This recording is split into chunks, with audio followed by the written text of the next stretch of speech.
오늘 이 시간에는 나의 눈을 열어주소서라는 제목으로 하나님 말씀 증거하도록 하겠습니다. 제가 재미있는 착시 현상을 일으키는 사진 몇 장을 보여드리도록 하겠습니다. 뭐가 보이는지 한번 잘 보시길 바랍니다. 첫 번째 사진입니다. 뭐가 먼저 보이셨습니까? 잔이 먼저 보이십니까? 아니면 얼굴 두 개가 마주보고 있는 것이 먼저 보이십니까? 네, 자 다음 사진 무엇이 보이십니까? 젊은 아가씨 얼굴이 보이십니까? 아니면 나이든 아저씨 얼굴이 보이십니까? 왼쪽을 집중해 보면 젊은 아가씨 얼굴이고요, 오른쪽을 집중해서 보면 나이든 아저씨 얼굴입니다. 자, 세 번째 사진 무엇이 보이십니까? 저 사람이 지금 나를 똑바로 쳐다보고 있는 것일까요? 아니면 옆을 보고 있는 것일까요? 저 사람의 눈을 집중해서 보면 나를 쳐다보는 것처럼 보입니다. 근데 이번에는 저 사람의 코를 한번 집중해서 보시길 바랍니다. 그러면 저 사람이 옆을 보고 있는 것처럼 보이기도 합니다. 자, 난이도 최상의 그림입니다. 이제 마지막 사진 네 번째, 뭐가 보이십니까? 모자를 쓰고 있는 할머니가 보이십니까? 아니면 모자를 쓰고 목걸이를 하고 있는 젊은 아가씨 얼굴이 보이십니까? 할머니가 보이세요? 자, 그러면 할머니의 눈이 귀라고 생각하고 다시 한번 잘 보시길 바랍니다. 그러면 왼쪽에 젊은 아가씨의 그 얼굴이 보이고, 할머니의 눈은 귀고, 그리고 할머니의 입은 목걸이처럼 보입니다. 아직도 잘 모르시겠죠? 자, 이제 저 보시고요. 똑같은 그림을 보는데도 우리의 눈이 착시 현상을 일으키기 때문에 사람마다 내 눈으로 보이는 것이 다르게 보일 수가 있습니다. 우리 말 중에 눈뜬 장님이라는 말이 있죠. 장님은 소경입니다. 시각장애가 있으셔서 앞을 잘 보지 못하시거나 전혀 보지 못하시는 분이시죠. 그런데 보통 장님들은 눈을 감고 계시거나 아니면 눈을 다른 것으로 가리고 계실 때가 많습니다. 그러면 눈뜬 장님이라는 것은 무슨 의미일까요? 진짜 장님이라는 의미가 아니라 눈을 뜨고 어떤 것을 보고는 있지만 제대로 잘 알지를 못하는 사람, 눈을 뜨고 글은 보고 있지만 내용 파악을 잘 하지 못하는 사람, 또 아무리 설명을 해줘도 이해를 잘 하지 못하는 사람, 그런 분들을 우리는 눈뜬 장님 같다라고 말을 합니다. 그런데 영적으로도 우리가 눈뜬 장님처럼 살아갈 수가 있습니다. 눈을 뜨고 세상을 살아가고는 있는데 정작 보아야 할 것은 보지 못하고 내가 보고 싶은 것들만 보면서 살아가고 있다는 뜻입니다. 영적으로 눈뜬 장님은 누구일까요? 내 눈으로 무엇인가를 보는데 이 세상에 있는 것들 중에서 물리적인 가치가 있는 것들만 보면서 살아갑니다. 많은 돈, 큰 집, 비싼 자동차, 맛있는 음식 등등, 우리의 시선이 정말 내가 가 있어야만 하는 곳에 가 있지 아니하고 내가 보고 싶은 것들에만 내 시선을 두면서 살아가고 있는 삶이죠. 그래서 우리는요, 내가 보고 싶은 것들만 보면서 삽니다. 그게 바로 영적으로 눈뜬 장님과 같은 삶입니다. 우리가 이 세상에서 사는 동안에 정말 보아야 할 것들이 참 많이 있습니다. 하나님의 은혜, 십자가의 복음, 구원의 감격, 하나님의 나라를 이루는 소명의 삶과 같이 영원한 가치가 있는 것들이 너무나 많이 있음에도 불구하고 우리가 정작 그것들을 보지 못하고 살아가는 경우가 얼마나 많이 있는지 모릅니다. 구원을 받는다라고 하는 것이 무엇일까요? 그것은 영원한 가치가 있는 것이 무엇인지를 보는 눈이 열리는 것입니다. 그래서 구원이 임했다라고 하는 것은요, 나의 눈이 열렸다라는 것이고, 내 육신의 눈으로 보지 못하는 것들을 내가 영안이 열려서 보면서 살아가고 있다라는 것입니다. 천국도 보이지요. 죽고 나서 가는 천국이 보이는 것이 아니라 지금 내 삶의 현장에서 내가 보이는 모든 것들이 천국과 같은 그런 삶처럼 보입니다. 그리고 느낍니다. 감사하면서 살아가게 되죠. 여러분들께서는 지금 어떤 삶을 살고 계십니까? 오늘 성경 말씀에는 눈이 닫혔다가 다시 눈이 열리게 되는 놀라운 구원의 경험, 예수님을 믿는 경험을 하게 되는 사울이라는 사람이 나옵니다. 과연 이 사울에게 어떤 일이 있었던 것일까요? 오늘 말씀을 통해서 하나님께서는 저와 여러분들에게 어떤 은혜와 도전과 결단을 하게 하시기를 원하실까요? 함께 나누도록 하겠습니다. 첫 번째, 세상에 대하여 눈이 감기고 자아가 죽습니다. 오늘 성경에 나오는 사울이라는 사람은 한마디로 모든 것을 다 가지고 있는 사람이었습니다. 상위 1%에 속하는 사람이었습니다. 베냐민 지파의 명문 가문 출신이었고, 가말리엘로부터 특별히 율법 교육을 받았던 율법주의자였고, 유대인이었지만 로마의 시민권을 가지고 있었던 최고의 특권층이었습니다. 남 부러울 것이 없게 살아가고 있는 사람이었죠. 그리고 사울의 성격은 아주 강한 주도형, D형의 성격입니다. 목표 지향적이고 성취 지향적이고 또 성취를 해야 하고, 그리고 자기와 뭔가 경쟁하고 있는 사람하고 싸우기도 하고, 또 뚝심 있고 추진력 있고 신념은 확실하고, 한마디로 바위와 같은 사람이죠. 그래서 사울 같은 사람은요, 내가 깨지든지 상대방이 깨지든지 아무튼 두 태양은 없다라고 생각하면서 살아가는 그런 사람입니다. 사울은 자기 자신에 대한 자부심, 긍지, 자존감, 이런 것이 상당히 높은 사람이었습니다. 또한 사울은 종교적인 열심도 아주 특심했습니다. 유대교를 지나치게 믿을 정도로 종교적인 삶을 살고 있었습니다. 율법 교육을 아주 철저하게 받았고, 율법을 누구보다 잘 지키면서 살아가고 있었습니다.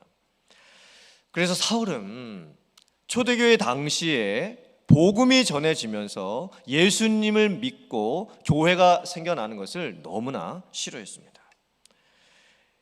심지어 이번에는 유대교의 대제사장들로부터 공문을 받아서 다메섹이라고 하는 도시에까지 가서 거기에서 예수님을 믿는 성도들을 잡아다가 감옥에 가두기 위해서 지금 길을 가고 있는 중이었습니다.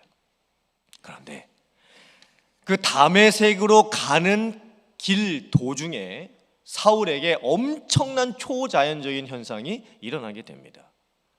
갑자기 하늘로부터 밝은 빛이 비춥니다.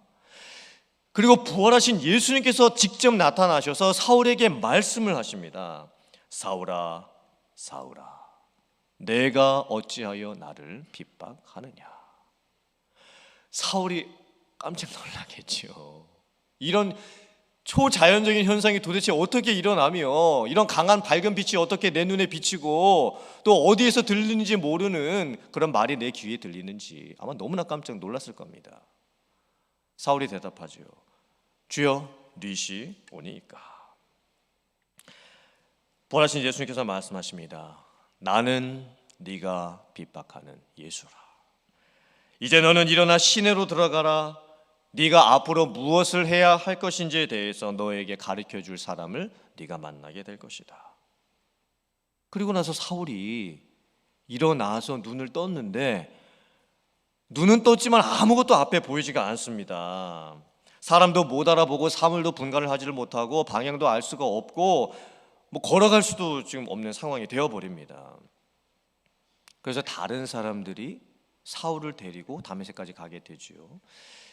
그리고 사흘 동안이나 보지도 못하고 먹지도 못하고 마시지도 못합니다.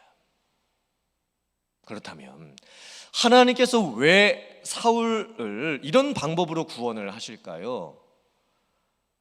참으로 특별한 방법으로 이 사울을 구원하시는 것을 보게 됩니다.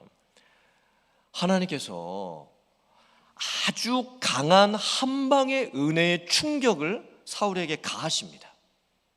그리고 사울은 하나님께서 주시는 강한 은혜의 충격 한 방을 맞고 그냥 넉다운돼서 누워버리는 이런 상황이 지금 벌어지게 됩니다.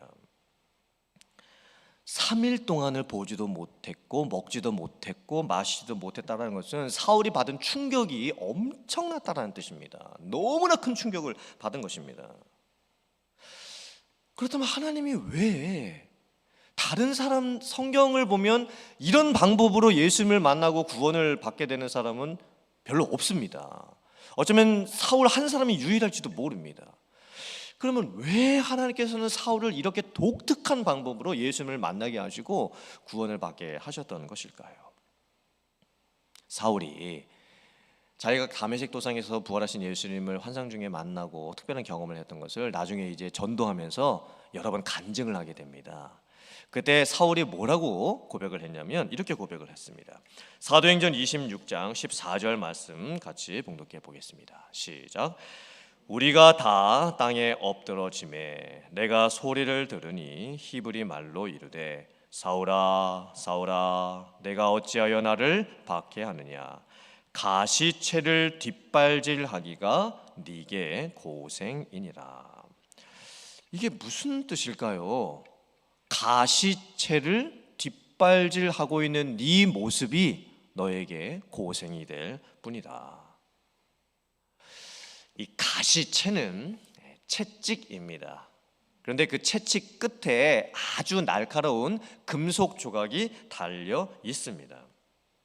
가시채는 언제 사용을 하냐면 소나 말이나 낙이나 가축을 길들이기 위해서 일을 시키기 위해서 사용을 합니다. 이제 소를 이제 이용해서 이제 밭일을 하게 될 때에 주인이 뒤에서 소를 몰아가지요. 근데 소가 가끔씩 일을 안 하려고 할 때가 있습니다. 꿈쩍을 하지를 않습니다. 움직이려고 하지를 않습니다. 그러면 주인이 그 날카로운 금속 조각이 끝에 달려있는 채찍을 가지고 소를 때립니다. 그런데 소가 그때도 고집을 부리고 가지를 않습니다. 가시채, 채찍을 맞으면서도 꿈쩍을 하지를 않습니다. 그러면서 뭘 하냐면 뒷발질을 합니다. 그러니까 소가 이렇게 뒷발질을 하는 거죠. 그 소의 뒷발질의 의미가 뭘까요? 주인에게 대한 항의죠. 항의. 아니 내가 가기 싫다는데 나를 왜 때리느냐. 나는 때려도 안 간다. 나는 일을 하고 싶지 않다. 지금 소가 그렇게 뒷발질을 하면서 주인에게 항의를 하고 있는 겁니다. 그럼 주인이 어떻게 할까요? 그래 너 일하지 말아라 라고 하면서 소를 그냥 놔둡니까? 아니죠. 더 세게 가시채를 가지고 채찍질을 가하게 됩니다. 그러면 결국에는 소가 어느 순간에 다시 앞으로 가게 됩니다. 다시 일을 시작하게 되는 것이죠. 그러면 그 소가 얼마나 고생하는 겁니까? 그냥 주인의 말을 잘 듣고 일을 하면 될 텐데 채찍에 맞으면서도 안 가려고 합니다. 막 뒷발질을 합니다. 나를 왜 때리느냐 막 주인에게 항의를 합니다. 그런데 결국은 소는 주인을 이길 수가 없습니다. 그런데 이 소의 모습이 사울하고 똑같다고 지금 말씀을 하시는 거예요. 이 뒷발질하고 있는 소가 네 모습이었다. 사울 너의 모습이 바로 이 소와 같은 모습이다.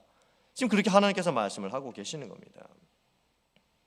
사울은요 예수님을 믿을 수 있는 기회가 이전에 여러 번 있었습니다. 하나님께서 사울에게 은혜 받을 수 있는 기회들을 여러 번 허락을 해 주셨습니다. 근데 사울이 계속 안 믿습니다. 심지어는 사울이 스데반 집사님이 순교를 하는 그 현장 바로 옆에 있었음에도 불구하고 그냥 저 스데반 집사님이 당해야 될 죽음을 그냥 당하는 것이다 라고 하면서 예수님을 믿지를 않습니다.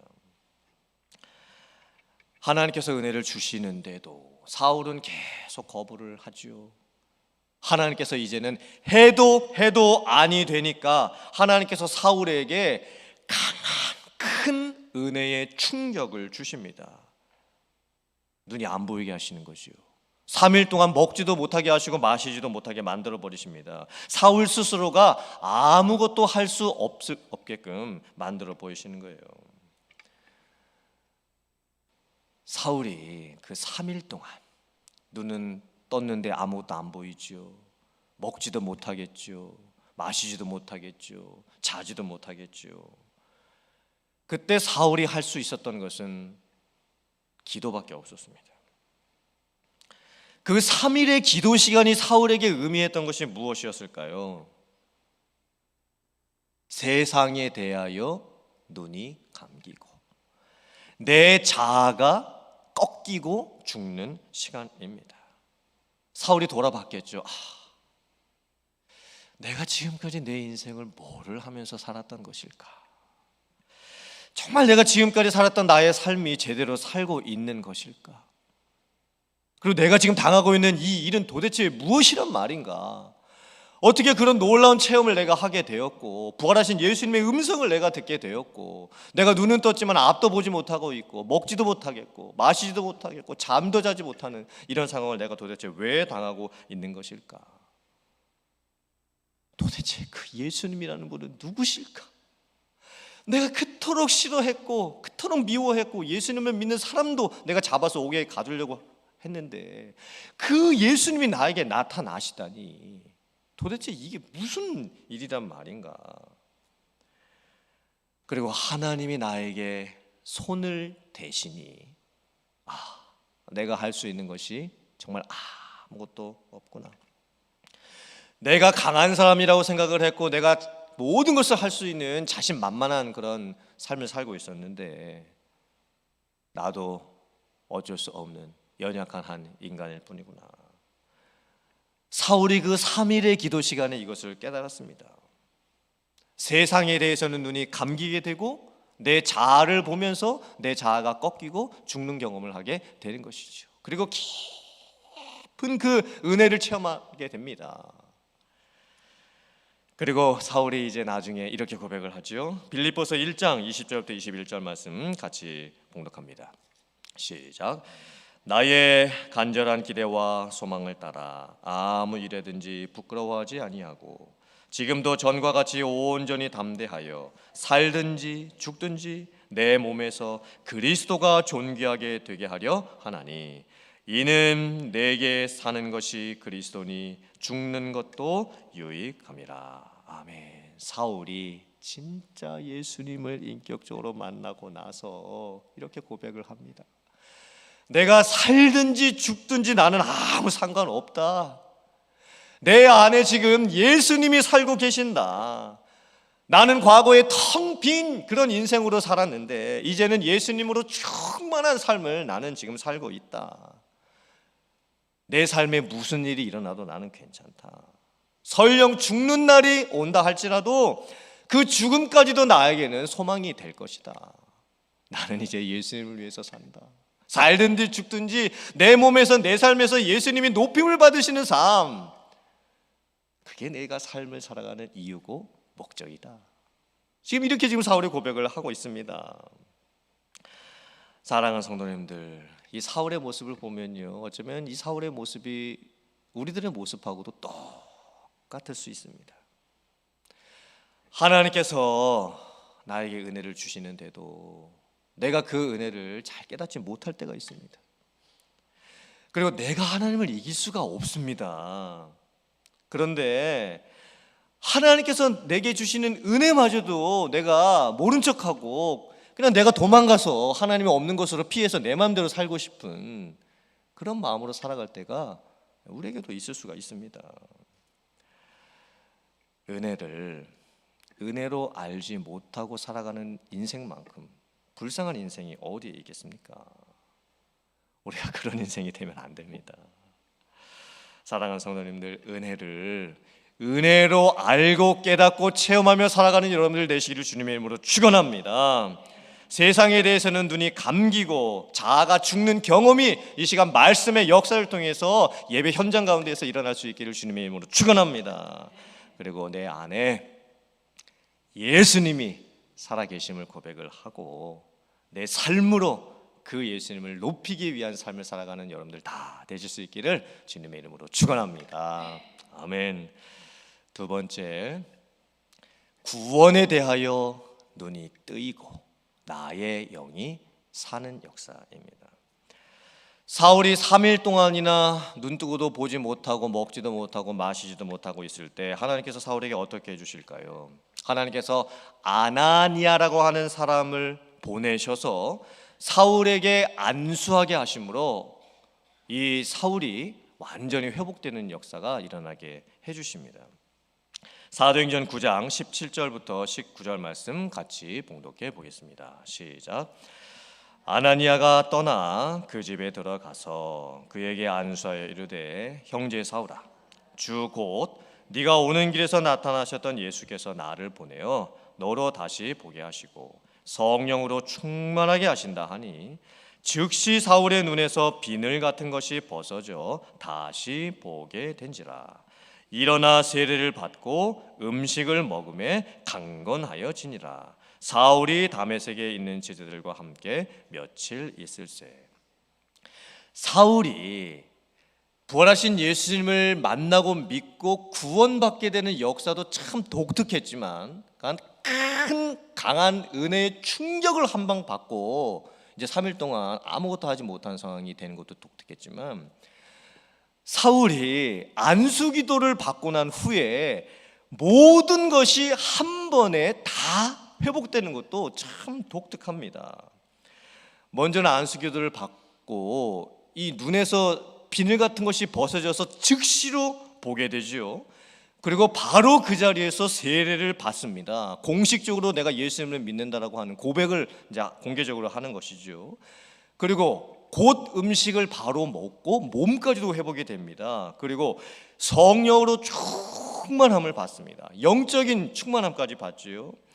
그리고는 지금까지는 예수님을 믿는 사람을 잡아다가 감옥에 넣으려고 했던 삶에서 바뀌어서 이제는 예수님을 믿는 제자들과 함께 거하고 교제하고 복음 안에서 교회를 세우는 사명을 받는 사람으로 완전히 순식간에 바뀌어버리는 겁니다. 특별히 다시 보게 되었다. 이것이 참 중요합니다. 다시 눈이 열렸고 다시 보게 되었다. 예전에 안 보였던 것이 이제 보인다는 것이죠. 이제는 은혜가 은혜인지를 알고 깨달을 수 있다는 것입니다. 내가 예전에 정말 이 소중한 것, 삶의 가치, 내 삶에 있었던 아름다운 것들이 무엇인지 모르고 살았는데 이제는 알고 깨닫고 믿고 고백하고 감사하면서 살 수 있다. 이렇게 지금 고백을 하고 있는 겁니다. 우리가 부르는 그 찬양 중에 은혜라고 하는 찬양이 있죠. 이 은혜라는 찬양의 가사가 참 아름답습니다. 그 표현 하나하나가 얼마나 아름다운지 모릅니다. 여러분들 눈을 한번 감아 보세요. 눈을 한번 감아 보시고 내 눈이 감겼다 생각하시고 그리고 제가 이 가사를 한번 불러드릴 테니까 잘 가사를 생각하면서 한번 들어보시길 바랍니다. 내가 누려왔던 모든 것들이, 내가 지나왔던 모든 시간이, 내가 걸어왔던 모든 순간이 당연한 것 아니라 은혜였어. 아침 해가 뜨고 저녁의 노을, 봄의 꽃향기와 가을의 열매, 변하는 계절의 모든 순간이 당연한 것 아니라 은혜였어. 모든 것이 은혜, 은혜, 은혜, 한없는 은혜. 내 삶에 당연한 건 하나도 없었던 것을 모든 것이 은혜, 은혜였어. 내가 이 땅에 태어나 사는 것, 어린아이 시절과 지금까지 숨을 쉬며 살며 꿈을 꾸는 삶, 당연한 것 아니라 은혜였어. 내가 하나님의 자녀로 살며 오늘 찬양하고 예배하는 삶, 복음을 전할 수 있는 축복이 당연한 것 아니라 은혜였어. 모든 것이 은혜, 은혜, 은혜, 한없는 은혜. 내 삶에 당연한 건 하나도 없었던 것을 모든 것이 은혜, 은혜였어. 아멘. 네, 눈을 뜨시고요. 이 은혜라고 하는 찬양을 작사 작곡한 분이 손경민 목사님이십니다. 그 손경민 목사님께서 그 간증하신 내용을 들어보면 이 은혜라고 하는 찬양의 가사가 너무 아름답죠. 어쩌면 너무나 좀 목가적인 것처럼 느껴질 수가 있습니다. 그냥 아무것도 뭐 어려움이 없이 그냥 평안한 것처럼 그렇게 느껴질 수가 있죠. 하지만 아닙니다. 송경민 집사님의 삶에 얼마나 많은 어려움과 고난과 환난이 있었는지 모릅니다. 송경민 목사님이 태어나셨을 때 아버지께서 어머니와 그 아기였던 목사님을 버리시고 집을 나가버리셨습니다. 그리고 어머니께서 이 손 목사님을 얼마나 고생하면서 홀로 키우셨는지 모릅니다. 손 목사님도 초등학교 4학년 때부터 신문 배달을 해야 됐습니다. 초등학교 6학년 때에는 구두방에 들어가서 구두를 닦아야 했습니다. 대학생 때 어머니께서 신용사기를 당하셔서 그 빚을 갚기 위해서 학교도 다니지 못하고 공장에 취직을 해서 3년 동안 일을 하면서 그 신용사기 당했던 그 빚을 다 갚아야만 했습니다. 23살 때 군대에 가기 위해서 징병 검사를 했는데 신체 검사를 했는데 간 수치가 정상인보다 20배 이상 높게 나와서 간 경화 위험이 있기 때문에 이 몸으로는 군대에 입대할 수가 없다. 간 약을 먹고 몇 개월 후에 다시 와서 검사를 받아라. 그래서 약을 먹고 다시 재검 검사를 받았는데 그때도 역시나 간 수치가 너무나 높아서 군대를 갈 수가 없었습니다. 너무 고생하고 살고 힘들게 사니까 이 간이 다 망가진 것이죠. 그리고 손 목사님께서 지금까지도 그 간 약을 먹고 계십니다. 어머니께서 이 어린 손 목사님을 데리고 새벽 예배를 다니셨는데 30분을 걸어서 교회를 가셔서 새벽 예배를 드리셨다고 합니다. 제일 앞쪽 자리에 나오셔가지고 손 목사님 옆에다가 앉히고 아니면 눕혀놓고 새벽 예배를 드리셨습니다. 손 목사님이 어렸을 때부터 그렇게 엄마 손에 이끌려가지고 새벽 제단을 쌓게 된 것이죠. 어머니가 뭐 가판 장사부터 시작해서 뭐 남의 집 그 식모살이까지 뭐 안 해본 일이 없으셨습니다. 그래서 일을 다 마치고 집에 돌아오시면 자녀들은 다 이미 잠이 들어 있는 상황이었습니다. 그런데 갑자기 자기가 자고 있는데 뭔가 이렇게 물 같은 게 떨어져 가지고 눈을 떠보면 어머니가 자기들을 위해서 자식들을 위해서 기도해 주셨던 그 어머니의 그 눈물의 기도였습니다. 손 목사님이 잘하시면서 이 어머니를 통해서 역사하시는 하나님의 은혜를 경험하면서 잘하셨던 거예요. 그리고 어렸을 때부터 그리고 어른이 될 때까지 한 번도 자기가 자기의 인생이 불쌍하다, 남보다 내가 정말 못 살고 있다 이렇게 느끼셨던 적이 한 번도 없으셨다고 고백을 합니다. 하나님에 대한 믿음이 있었고 구원받은 것을 알았고 하나님이 자기의 삶을 인도해주고 계시다는 것을 알았기 때문에 한 번도 자기가 남들에 비해서 불쌍하다, 불행하다 그렇게 생각한 적이 없었다고 고백을 했습니다. 그리고 손 목사님이 이렇게 고백을 이제 하십니다. 진정 불행한 것은 이 땅의 삶이 전부인 것처럼 그냥 이 땅의 것만 구하고 나만 위에 살다가 마지막 날에 허무해하면서 두려워하면서 떠나는 인생이다.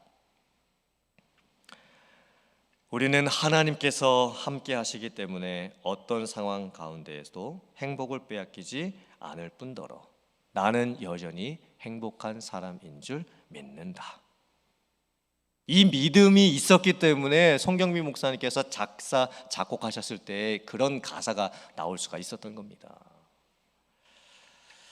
고린도전서 2장 12절 말씀 같이 봉독해 보겠습니다. 시작. 우리가 세상의 영을 받지 아니하고 오직 하나님으로부터 온 영을 받았으니 이는 우리로 하여금 하나님께서 우리에게 은혜로 주신 것들을 알게 하려 하심이라. 아멘. 육에 속한 사람이 있고 영에 속한 사람이 있습니다. 육에 속한 사람은 하나님의 은혜에 또 관심이 없습니다. 하나님의 은혜를 주시고자 하는 것도 깨닫지를 못합니다.